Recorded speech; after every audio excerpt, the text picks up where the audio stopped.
बिस्मिल्लाहिर्रहमानिर्रहीम अल्हम्दुलिल्लाहि रब्बिल आलमीन वल आक़िबतु लिल मुत्तक़ीन वस्सलातु वस्सलामु अला खैरि खल्क़िही मुहम्मद व आलिही अजमईन। साहिब किताब ने अपनी किताब को बिस्मिल्लाह और हम्द से शुरू फरमाया। सबसे पहले बिस्मिल्लाह लिखी और उसके बाद अल्लाह की हम्द अल्हम्दुलिल्लाहि रब्बिल आलमीन से। ऐसा इसलिए किया कि कुरान पाक जो लिखा गया है उसमें भी सबसे पहले बिस्मिल्लाह और हम्द इलाही लिखी हुई है, तो इसमें कुरान पाक की इत्तिबा भी है और नबी करीम सल्लल्लाहु अलैहि वसल्लम के फरमान की इक्तिदा भी है। नबी करीम सल्लल्लाहु अलैहि वसल्लम ने इरशाद फरमाया, कुल्लु अमरिन ज़ी बालिन लम युब्दा बिहम्दिल्लाहि फहुवा अक़्ता।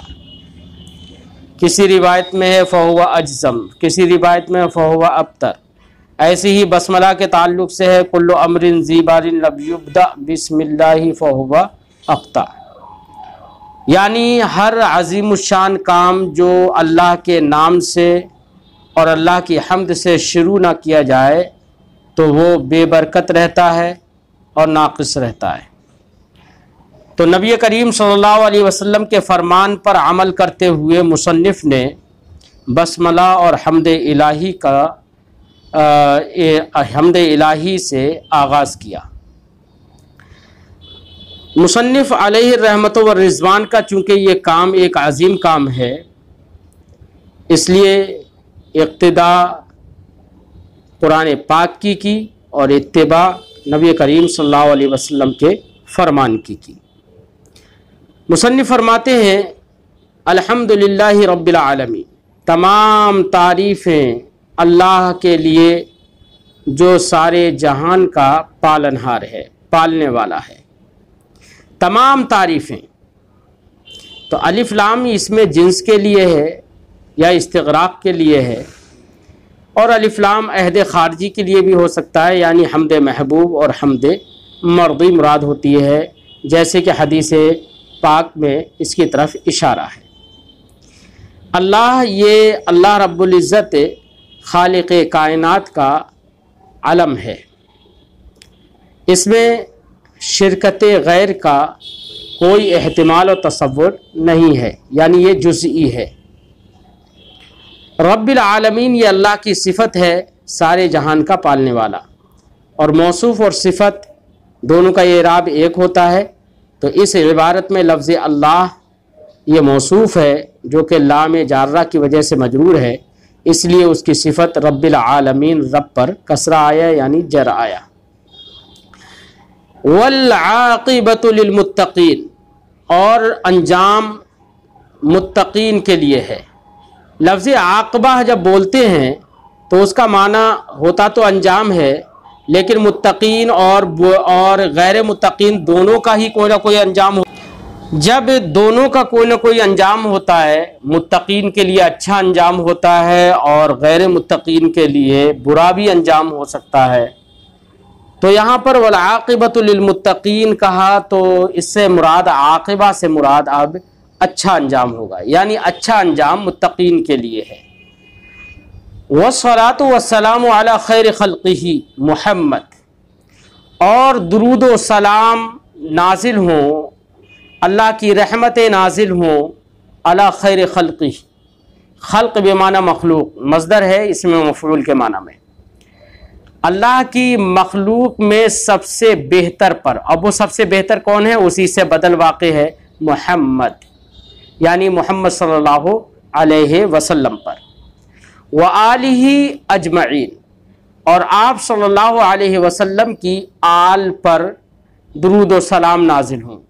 अजमईन तमाम आल पर।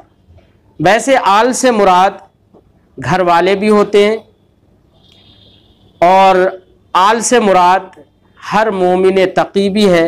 यहाँ पर यही वाला माना मुराद लेना बेहतर है, ताकि सहाबा किराम भी इसमें दाखिल हो जाएं।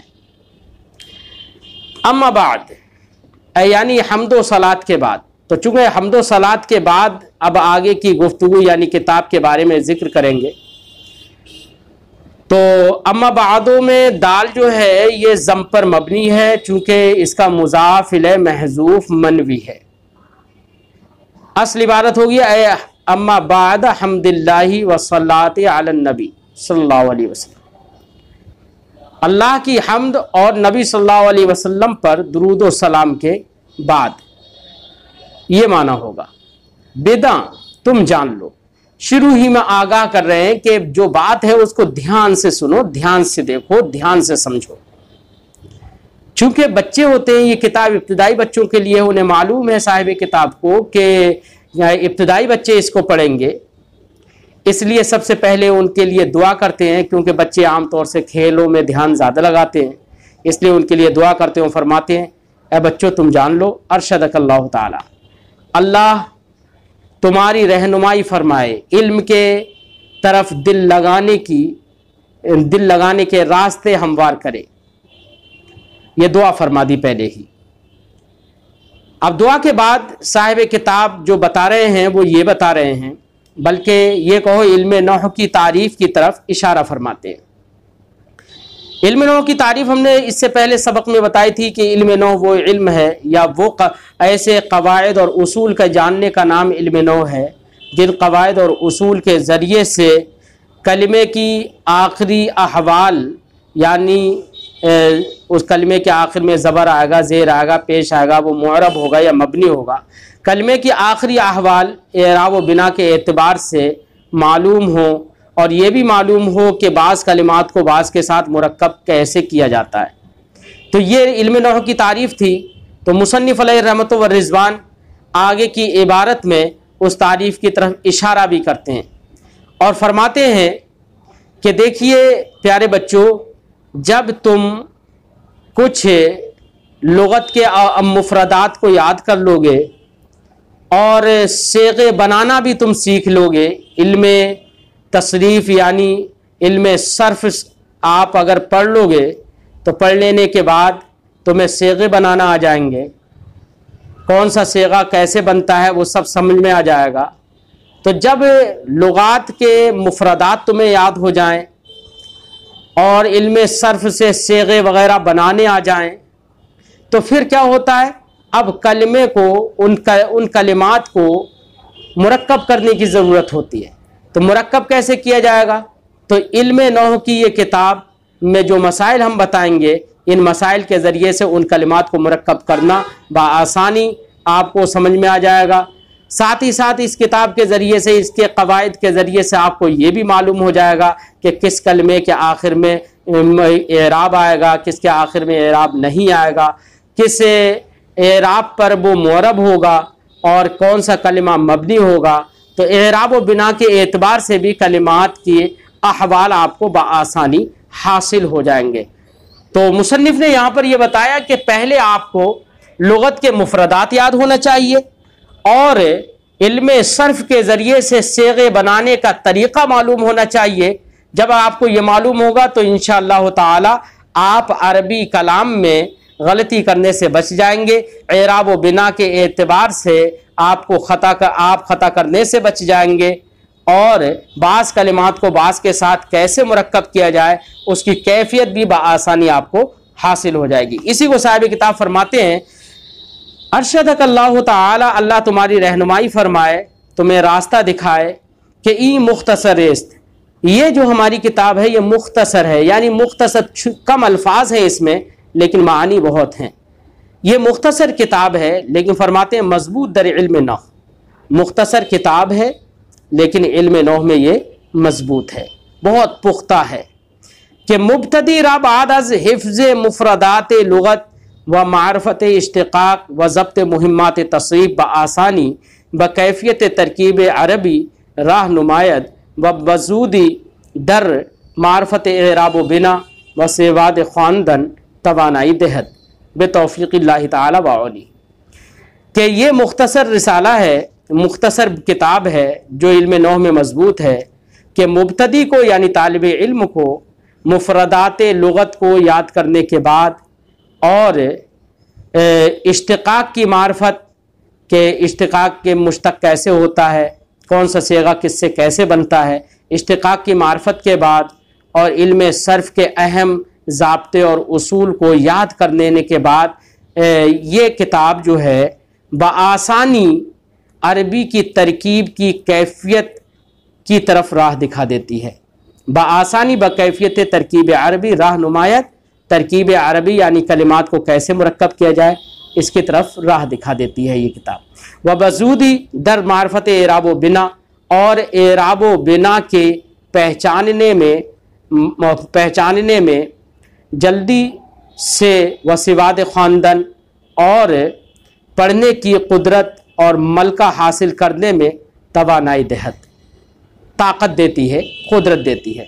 यानी अगर आपने लुगत के मुफरदात याद कर लिए हैं, इश्तिकाक की मार्फत आपको हासिल हो गई है कि कौन सा कलिमा कैसे बनता है, और इल्म सर्फ के अहम उसूल और ज़वाबित आपको याद हो गए हैं, तो इसके बाद ये किताब और इस किताब में लिखे कवायद ये बआसानी अरबी को कलिमात को कैसे मुरक्कब किया जाए तो कैफियत तरकीब बआसानी इसके ज़रिए से हासिल हो जाती है, और एराब व बिना को पहचानने में बहुत ज़्यादा जल्दी क़ुव्वत आपको हासिल कराती है बेतौफ़ीक़िल्लाहि ताला व औली, अल्लाह की तौफ़ीक़ और उसकी मदद से। तो यहाँ पर साहिब किताब ने पहले तो आपको तवज्जो दिलाई कि आपको इस किताब के पढ़ने से पहले क्या क्या करना है। पहले तो मुफरदात लुगत याद करना है ताकि आपके पास अल्फाज का ज़ख़ीरा हो। दूसरे ये कि आपको इश्तिकाक और इल्म सर्फ के कुछ अहम कायदे आपको याद रखना है ताकि आप कलिमात और सीगे बना सकें। उसके बाद एक दूसरे को मुरक्कब करना और उसके आखिर में क्या हालत, क्या एराब आएगा, क्या मबनी होगा या मोरब होगा, यह बासानी आप समझ सकते हैं। अब कवायदे नौ मुसन्निफ शुरू करते हैं। फसल बिदा के लफ्ज़ मुस्तामल दर सुखन अरब बर्दो किस्मत। मुसन्निफ अलैहि रहमत व रिज़वान यहाँ पर सबसे पहले कलिमा की तारीफ़ करते हैं कि कलिमा किसे कहते हैं, फिर कलिमा की तकसीम करते हैं कि कलिमा की कितनी किस्में हैं। तो सबसे पहले कलिमा समझें कि हम कलिमा किसे कहते हैं। याद रखिए बच्चों, जो ज़बान से हमारे मुंह से जो आवाज़ निकलती है और किसी जगह पर वो एतमाद करके निकलती है, यानी हमारे लबों को हमारे होठों में ज़ेरो बम होता है, तो इस ज़ेरो बम के साथ जो आवाज़ निकलती है वही आवाज़ लफ्ज़ कहलाती है।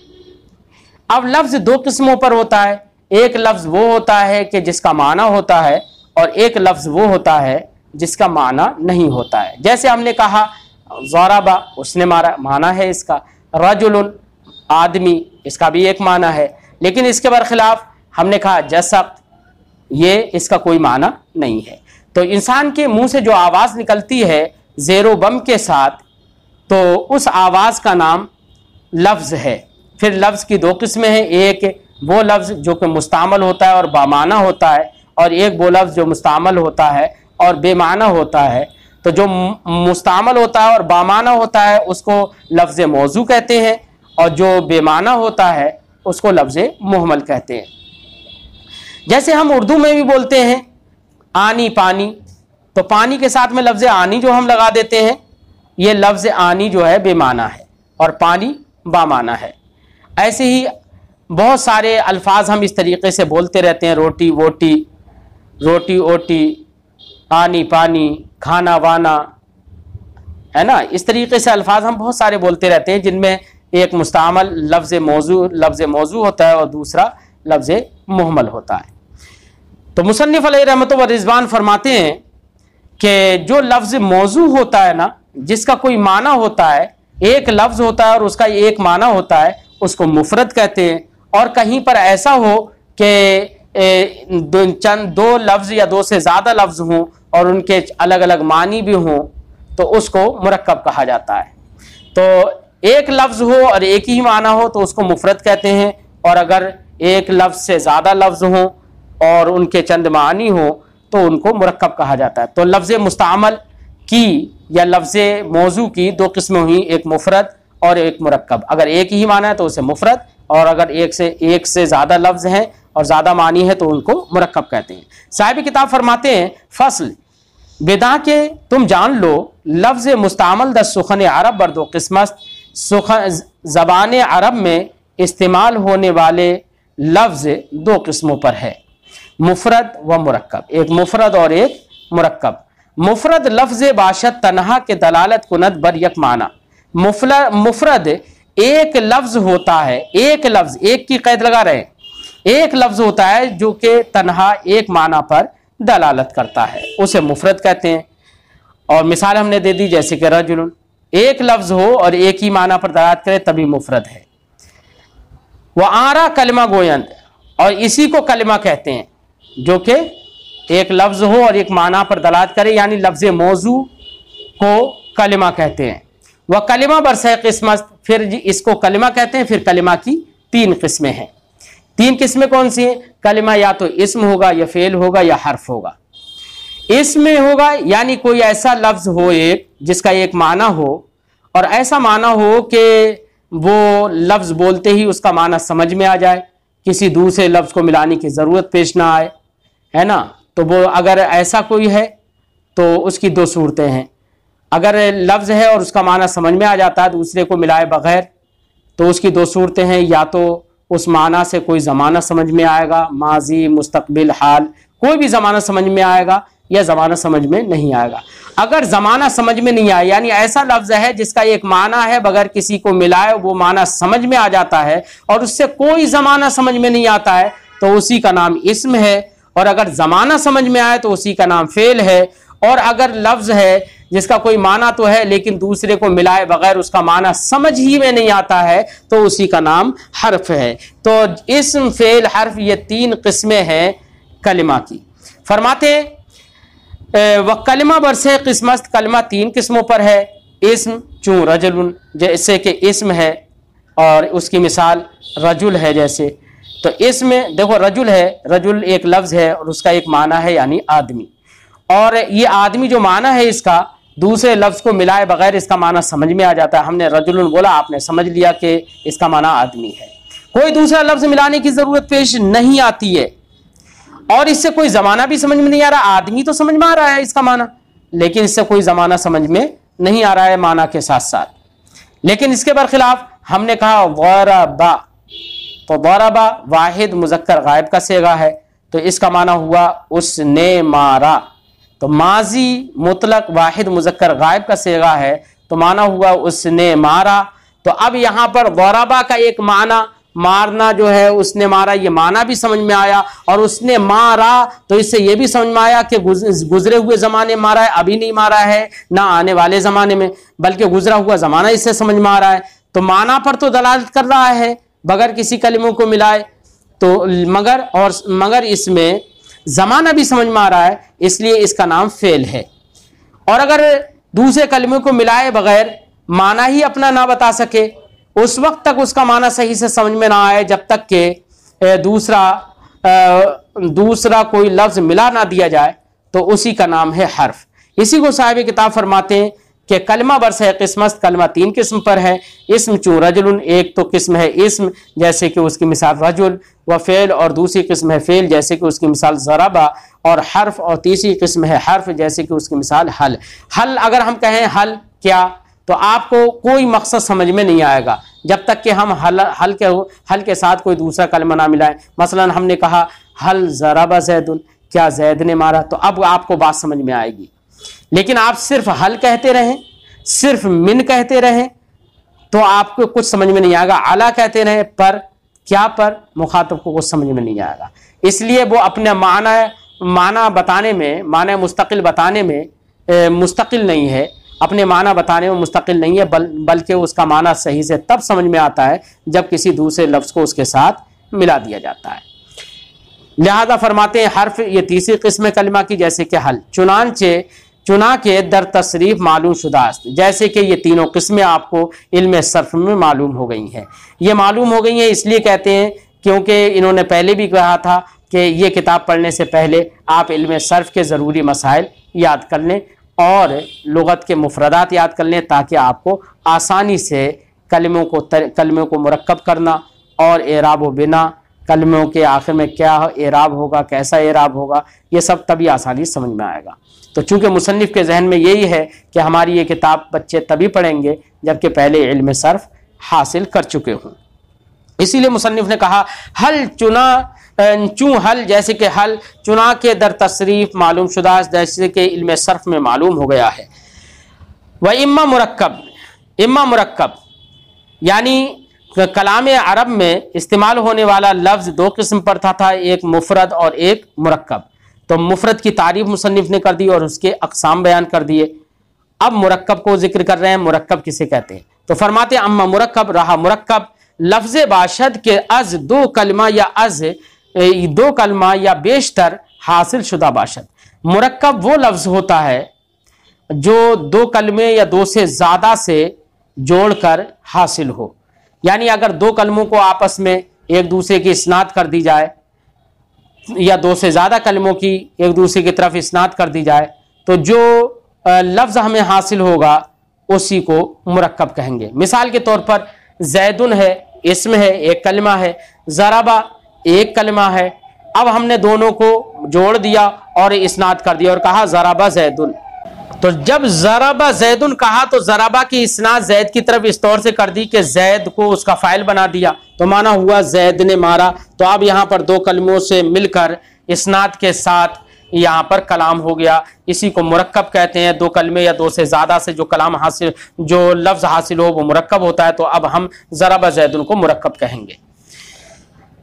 फरमाते हैं वो मुरक्कब बर्दो गुनास्त। फिर मुरक्कब की भी दो किस्में कर रहे हैं कि मुरक्कब की भी दो किस्में। कभी कभी मुरक्कब वो होता है कि अगर हम कोई दो कलमे या दो से ज़्यादा मिलाकर हम बोलते हैं तो हमारे मुखातब को फ़ायदा हासिल हो जाता है ना।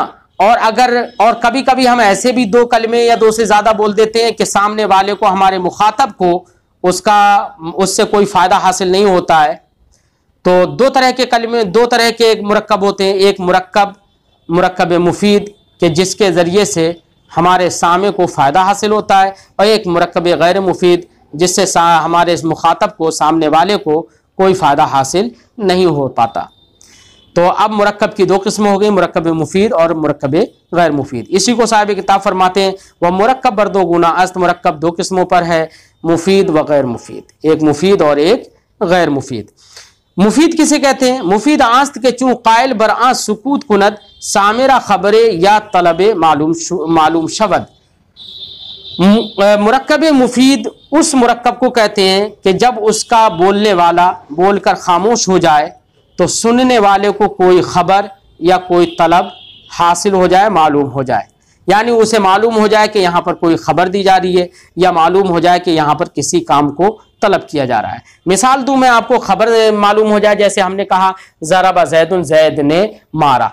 तो हमारे सामने वाला, सुनने वाला जो है उसको ये मालूम हो गया कि ज़ैद ने मारा है, इसकी ये बोलने वाला खबर दे रहा है।